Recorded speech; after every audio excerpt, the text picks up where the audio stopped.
guys, welcome to another episode of Beating Alpha. We have a very special guest. I'm going to introduce you to him in a few seconds. This is episode 85, and we have Dustin Miles. A few things that I have in here in front of me and are worth mentioning. Born in Fort Worth, that's Texas, USA. So anybody are from that area or close to Dustin, make sure to go and reach him out. We're going to include the social media links for you to do so. Again, started a candy business, also moved lawns, sold baseball cards, and held a carnival at 8 years old. And a bus driver called him Candyman. That is cool. That's a fun thing to mention. So he played soccer, 4 years old, and still plays today. Graduated at UT in mechanical engineering, started an e-commerce business while in college and sold Pokemon cards across the world from his apartment. Flipped houses and had the rentals out of college with a vision of going bigger. After 6 houses, he realized he needs to go to a different route, so looked at the multifamily. First KP and a passive multifamily investment in 2012. Hired the coach in 2013 and landed his first syndication in 2014. So that's a year after. So again, the importance of having the right people on board. Sports Art co-sponsor 10 years to date, $90 million in assets and over $20 million in equity raised. Board member for a cancer care services, some fitness goals. That's probably more personal for you. Single dad with one son who's 9 years old. So Dustin, I really appreciate the time today. I know it's going to be fun time. So thanks for joining me. Yeah, I'm excited to be here. It's fun stuff. Thank you. It's fun when you're on. It's not that fun when I'm here alone. So. Well, we're social social beings by nature. So yeah. Here you go. So again, where do we start? I mean, do we start with the card business, with the candy business, with mow lawns? I would like to know, and I think the audience would love to know your story a little bit more about yourself. Again, going back to the candy business and doing all those things. So where's that kind of entrepreneurial spirit? Like when who bit you? What did you get in bug? Like was a family involved in it in some sort of a business? Like how did your journey into this entrepreneurship world started for you? Yeah, my dad was fairly entrepreneurial, and so I guess I probably got some of it from him for sure. I may have just been born with it. I don't know. But yeah, growing up, I started out having a candy business, and I would pay my parents and they would go to Sam's. If you're in the States, if you're familiar with Sam's, it's basically it's a buy in bulk situation. And so they would buy different candy for me, and then I would basically raise the prices and make the delta. And so I sold Laffy Taffy, I sold Blow Pops and Jolly Ranchers, and profited. I was 8 years old, profited about $50 a week. It's pretty decent money for being 8 years old. And it was interesting because half my room was filled with candy, but I love Laffy Taffy, so I would sneak a piece here and there. But it was interesting because my school actually threatened to kick me out, or if I didn't stop selling candy. So they kind of shut down my business. But yeah, ended up doing some other things along the line. If there was a way of making money, I was probably looking at it. Interesting. And again, Yeah. you looked at some other options, as it says here in the bio. And I mean, you picked up a few good things. Again, you started to get involved with the sport like soccer, which of course, since 4 years old. So you did that. So again, and you followed through on, kind of graduating, like having an engineer degree and UT for like business and engineering. So can you talk about that option? Because again, you kind of still had the entrepreneurial spirit in you, but why did you choose to follow on, business and engineering at that point? Yeah. I went to UT Austin, and I, had the option of going into majoring in business or engineering. And for me, I thought business would have been a lot more intuitive and just kind of easier for me. And frankly, I like a challenge. And so I knew engineering would be pretty tough. And so it was. And so ended up going the engineering route. And, you know, while in school, the engineering, you know, bug was still flourishing though. And so I started a business. I still don't know anything about Pokemon cards. And it was a short-lived business, and I knew that it was a bubble situation. But I sold, you know, Pokemon cards across the world, you know, I think 14 or 15 different countries. And so it was interesting. I would go to class, and I had two backpacks. I had one backpack that had all of my engineering books, and my other backpack had packages that would be sent out through the post office. So it was, you know, I remember people would kind of look at me and be like, you have, you know, what's going on here? And so I'd kind of explain, oh, okay, that makes sense. But yeah, it was interesting. Two backpacks, right? Yeah, yeah, that's yeah. that's cool. I mean, the dedication Yeah. being at that young age, and I mean, doing the thing, you know, like from college, you know, doing the business for, you mentioned 14, 16, like countries, so globally. So having kind of global business at that young age, you know, being in college, so that's pretty much, that's very awesome. So again, from there, as you know, as I do imagine, and as it says here in the bio, you kind of moved towards real estate a little bit. So can you explain your transition going from, you know, kind of this e-commerce, you know, type of businesses moving towards real estate? Like, who did influence you to make those type of decisions at a young age? Yeah, you know, got out of college, and I've always been interested in real estate. When I was a little kid, this I guess might sound weird, but when I was a little kid, I would ride my bike around town, and so my thought process, I was, you know, 8, 9, 10 years old. My thought process was, who owned all of this stuff? And so, yeah, I was like, this is interesting to me. And, so I actually played soccer with a guy, this kid, and I remember going over to his house. I went to his birthday party, and his parents owned a lot of this commercial real estate. They actually owned I think they still own the one skyscraper in downtown Fort Worth. And so I remember kind of at a young age, like, wow, you know, this is cool. And I remember going to their house, and they had a very, very large house. It was, you know, probably 12, 15 room house.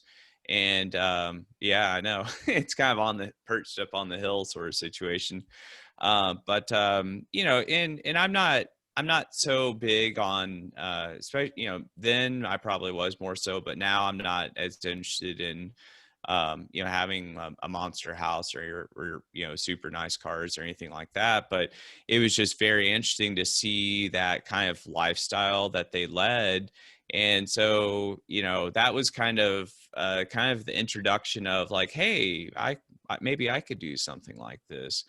And so when I got out of college, and, you know, started looking at different gurus, and you know, feeling like I was being sold this books and tapes and CDs and whatever, left and right, it, you know,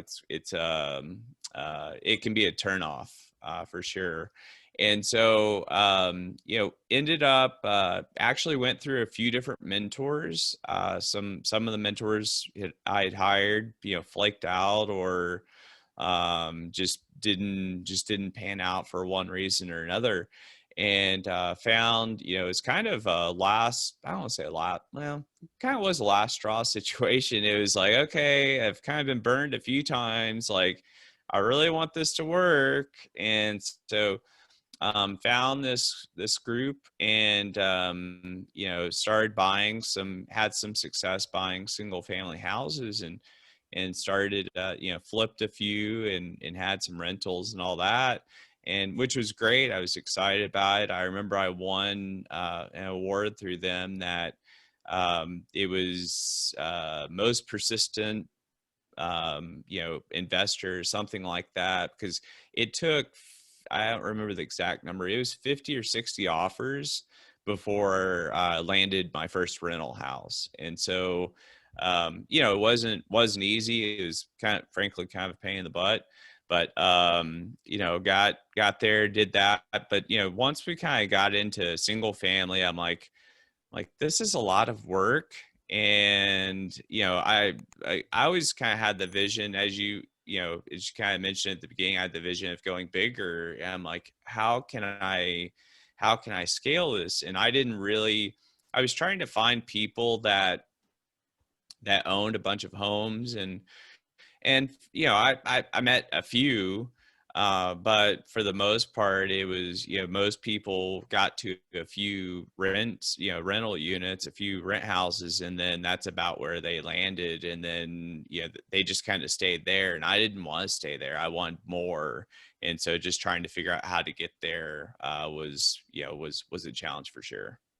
Got it, got it. So again, the importance of discovering people and again the network. So again, for the people, can you clarify like a little bit more in detail? How do you have you discovered those people? Because maybe there's people who are watching, you know, this interview right now and thinking like, where do I start? You know, where do I discover these groups? Like, or where are they? You know, like, and what is the process behind that? Yeah.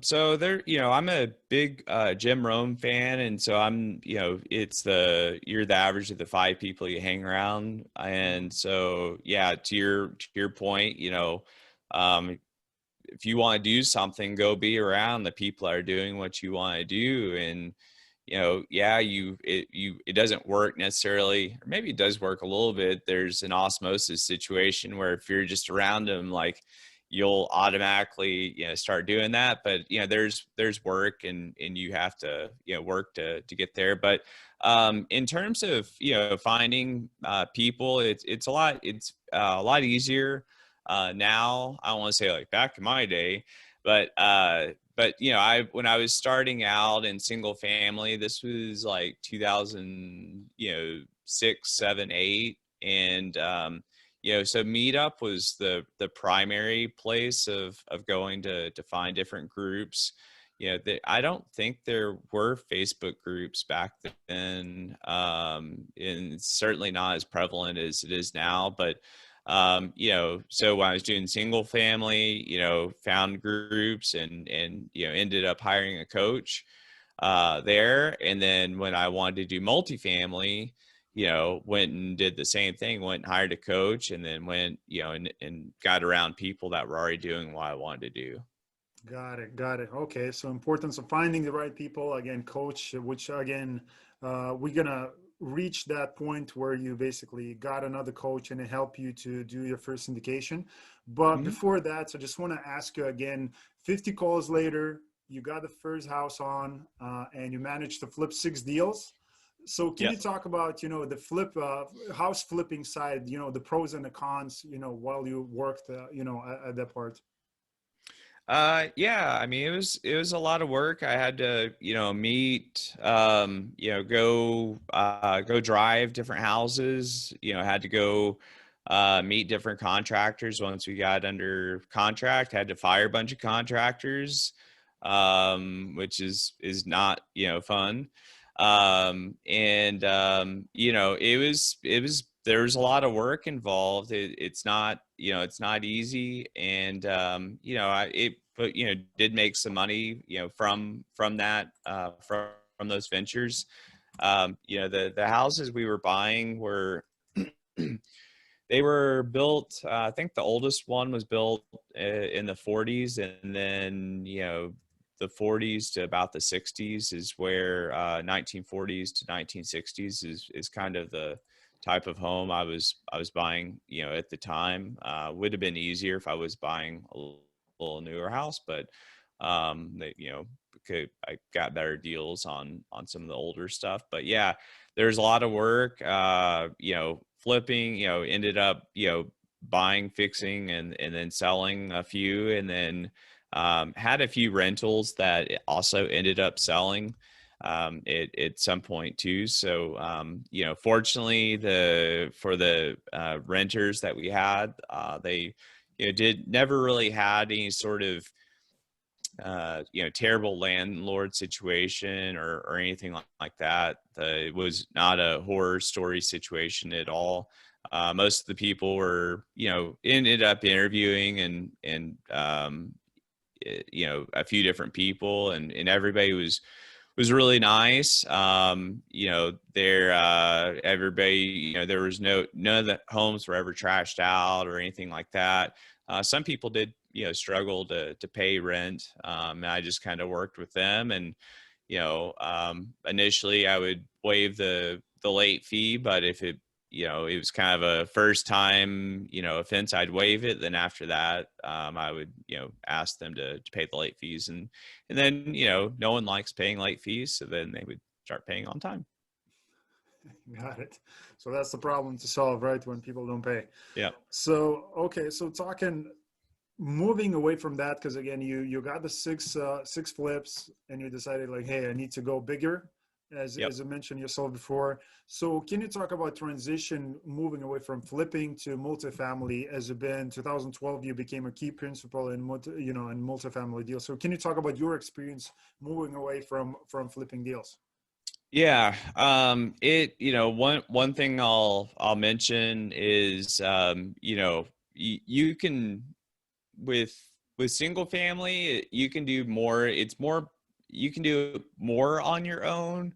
But once you get into multifamily, it's much more of a team sport than in single family. And in single family, you have your contractor, and you may or may not have an agent, and you may or may not have an attorney and a few other things. But once you get into multifamily, all of those are basically a must.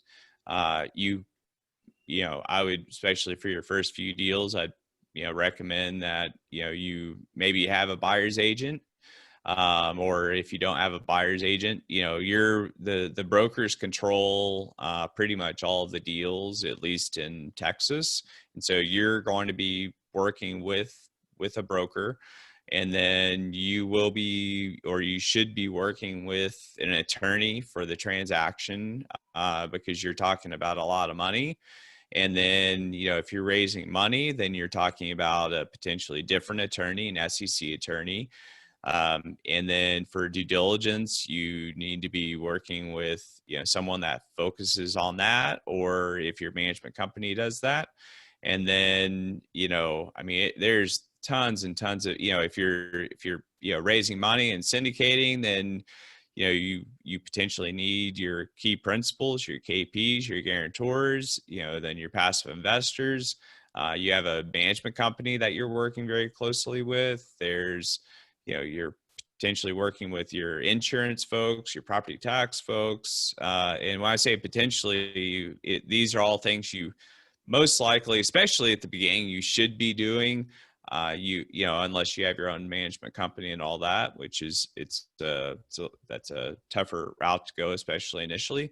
But it is much more of a team sport, and I'd say that that's one thing that I really I think soccer helped out a lot with. Soccer's a team sport.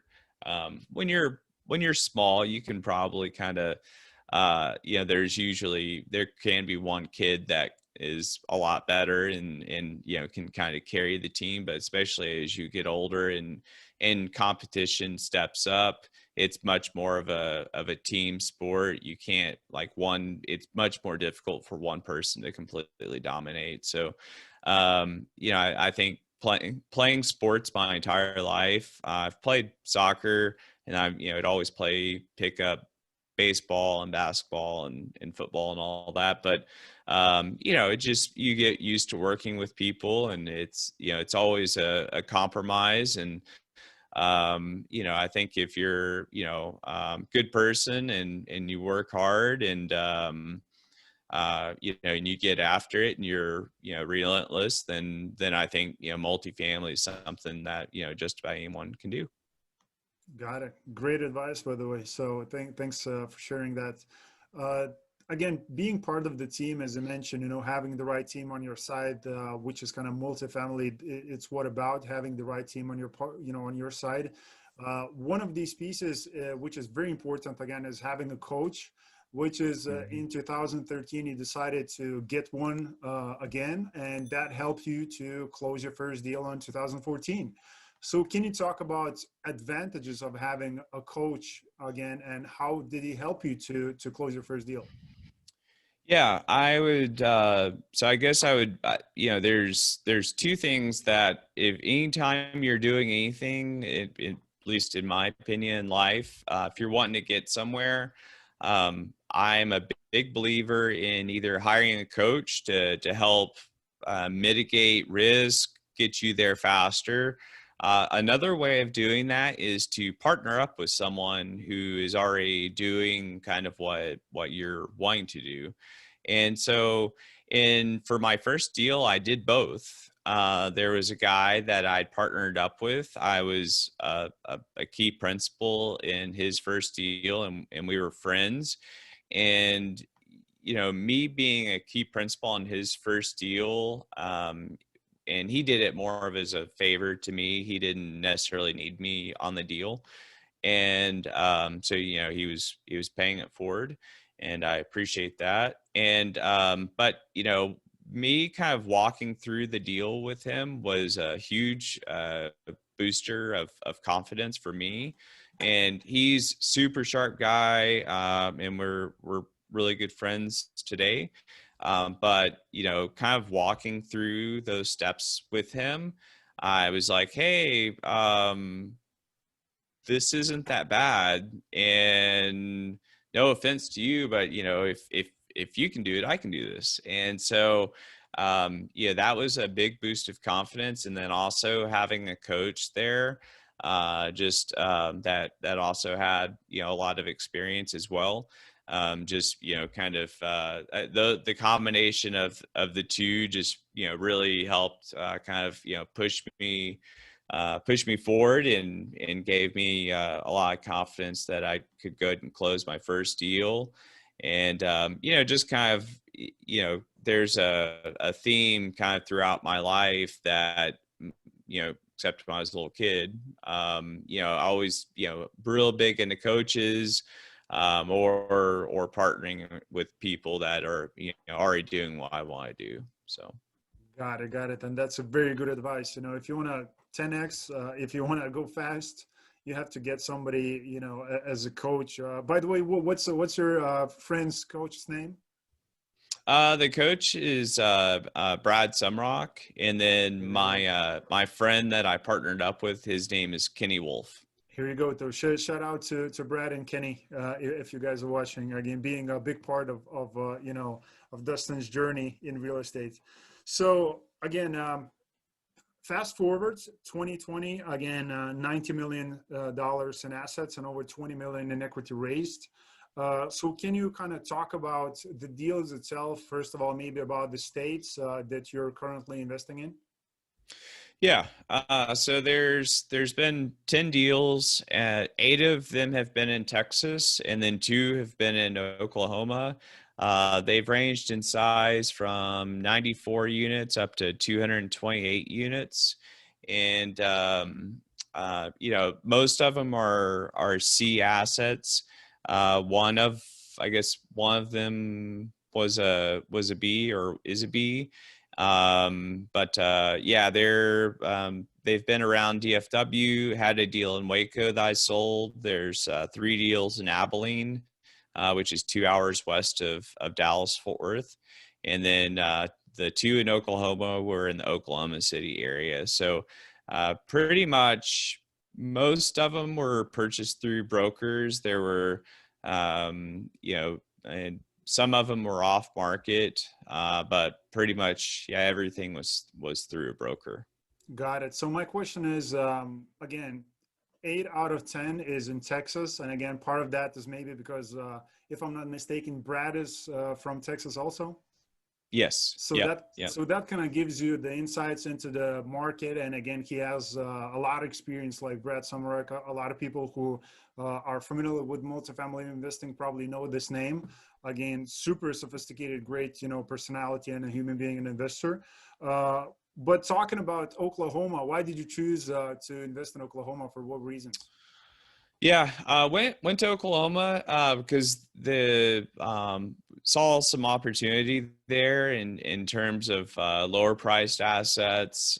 There was a lot of meat on the bone for in the different complexes. There were a lot of the complexes were being self managed, and not there's advantages and disadvantages of being self managed, but these were being self-managed by smaller groups.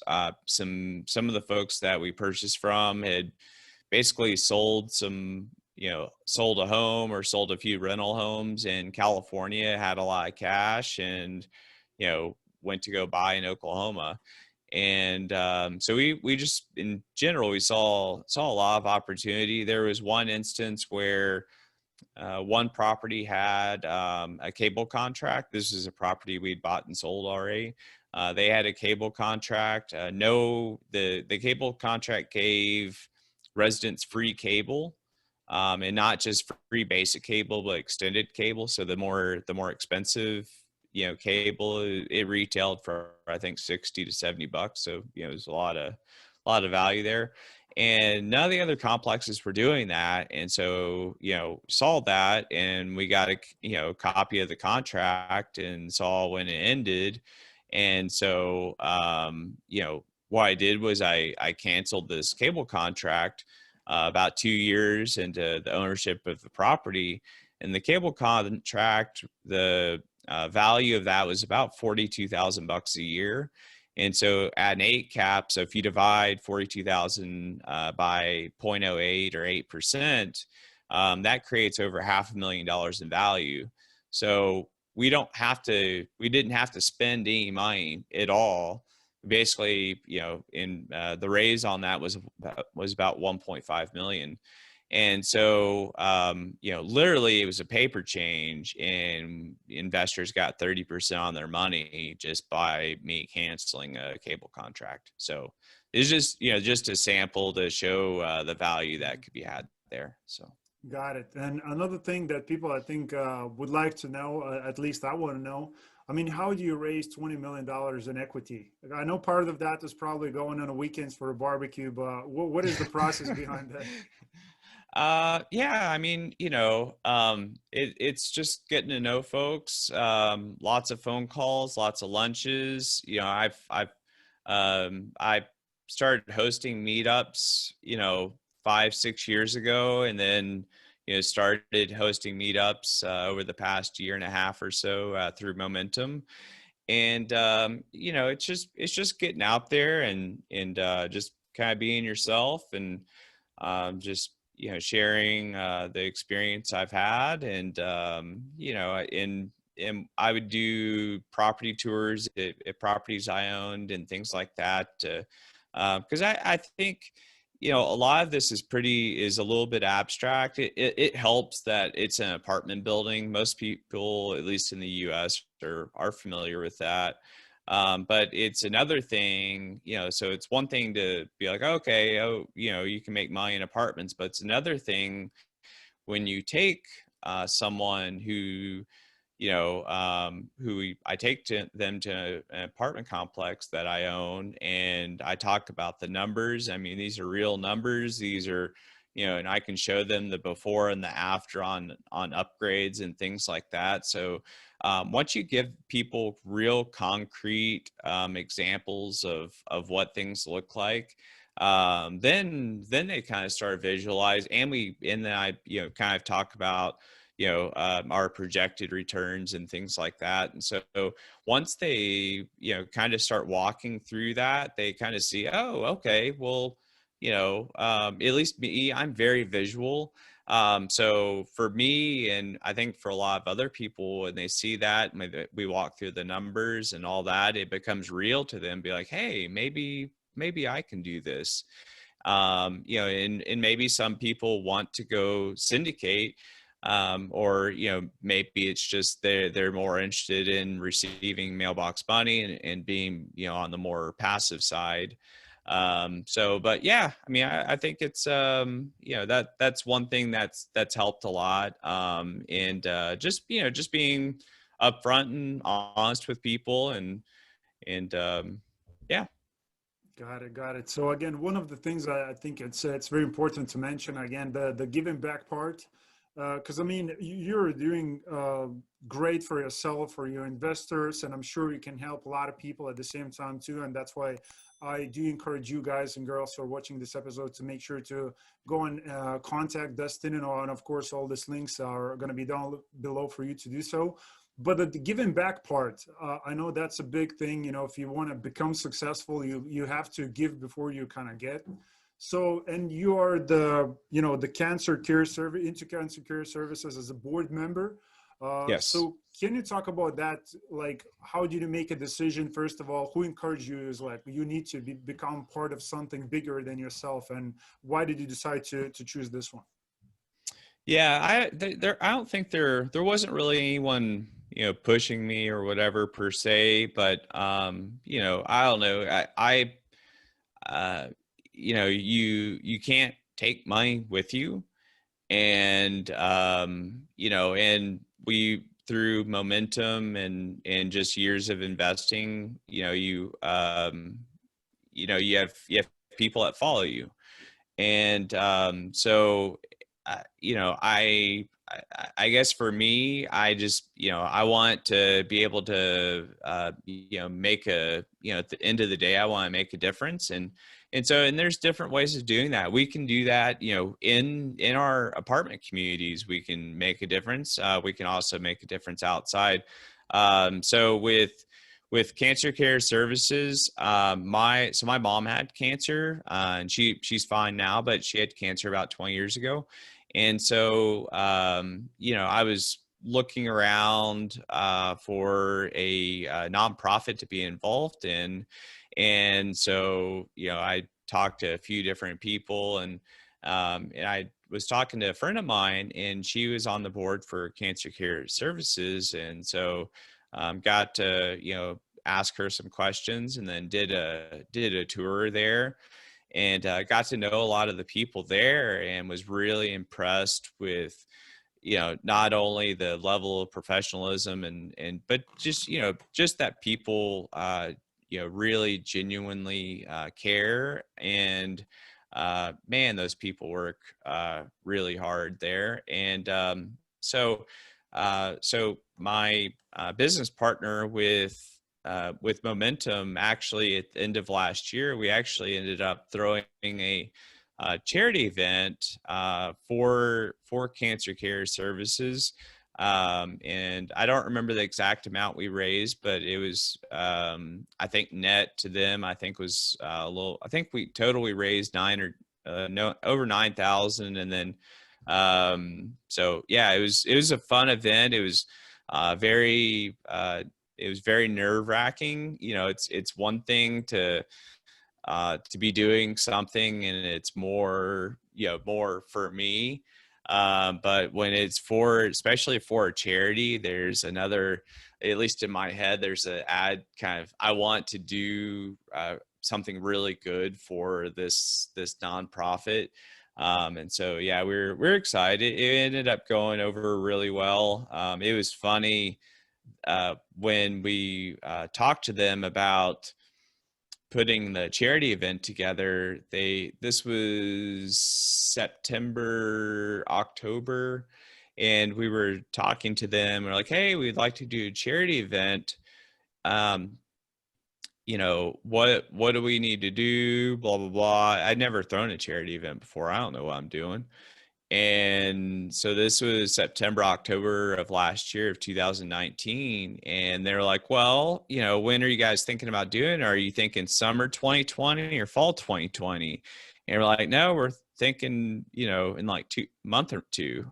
And they're like, you guys may want to rethink this. And we're like, no, we can do it. No big deal. We'll figure it out. And so we ended up scaling it back a little bit, just to, take some of the pressure, off of us. But, we already had a monthly event. So we had, people that we knew that would attend. We had sponsors, and we already had a location. So we had a few things that helped us get there quicker than you would normally. But it was a lot of fun, but it was nerve-wracking. So. Got it, got it. So again, if some of you are watching and looking to raise some capital for a nonprofit organization, you should definitely contact Dustin for that, because now he knows how to do one of these, charity raises. Yeah. So talking about your personal goals, because one of the things, and I think it's still important to mention, because like I like the fact that you put out very specifically, and again, I'm talking about your fitness goals, and maybe you can explain why is that so important for you personally, because you said 1 mile you want to do under 5 minutes, 400 meters under 60 seconds. So why have you set up these personal fitness goals for yourself? I've had a few people ask me. Part of it is I want to see if I can, which, I fully believe I can. And so to our point earlier, I hired a coach. So I had kind of a training regimen on my own, and I think my results were okay, but I'm like, I want to do this, and I want to do it very soon. So I went and hired a coach, and this guy, he ran track at TCU. And he coaches. It's funny because he coaches high school kids to get scholarships to go to college.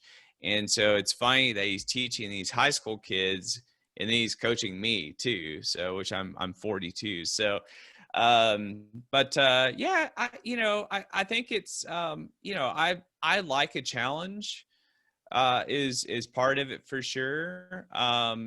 There's, yeah, I don't know. I like a challenge. I'm always trying to get better. There's also a part of me, for my son, and then I have a bunch of nieces and nephews. I guess I just want to kind of show them, what's possible in life. And yeah, I've played soccer my whole life, so I'm playing the miles kind of far at that speed. But I've played soccer my whole life, so I've run a lot, and so sprinting is something I'm pretty good at. So the 400 meters is more up my alley. The under 5 minutes is going to be a lot tougher for me. So, but yeah, hired a coach. I see him. He has me on a training plan. So I run, 6 days a week, 1 day of rest. And, I had a session with him on Friday, and man, he kicked my butt. I was basically, I was almost, I could have just laid on the ground and been happy. I would have been fine. So I was exhausted. Well, he's just helping you to get ready for that 1 mile run. That's all he's doing. That's So, right. Yeah. yeah. Yeah. So That's awesome. So the conclusion is just get a coach. He's gonna get you involved in all the fun endeavors, like multifamily investing, raising money for charities, fitness stuff. So yeah, but jokes aside, like it's very important. Like because again, you put a lot of emphasis onto, I hired the coach, because you still have coaches and you still get coaches like for your personal fitness goals, but it seems like it's been a big part of your business journey too. So absolutely. yeah, so that's really cool. But again, at the same time, I love your journey. I love what you're going through. And again, we contacted through social media on Instagram, but I'm sure your people can reach you on other platforms as well. So maybe you can share what those platforms would be. Yeah, I'm, so my email address is just Dustin at momentummultifamily.com. Our website is momentummultifamily.com. I'm all over Instagram, Facebook, and and I also have a personal website as well, just dustinmiles.com. But yeah, I mean, so if you end up, if we connect on Instagram, you're going to see a lot of running, You'll see some multifamily in there. You'll probably see my son, and you'll probably see some hiking. So, so if those interest you, then feel free to reach out. That's awesome. I love it. Yeah, definitely. Because again, as we spoke before, and I mentioned that a lot of times, if you're still watching this episode and you're facing the COVID, times, I mean, there's a lot of people who are looking for other ways to invest. And again, multifamily, and I think you would agree, it's a great vehicle to be part of. So, and that's why I encourage you, of course, always do your own due diligence.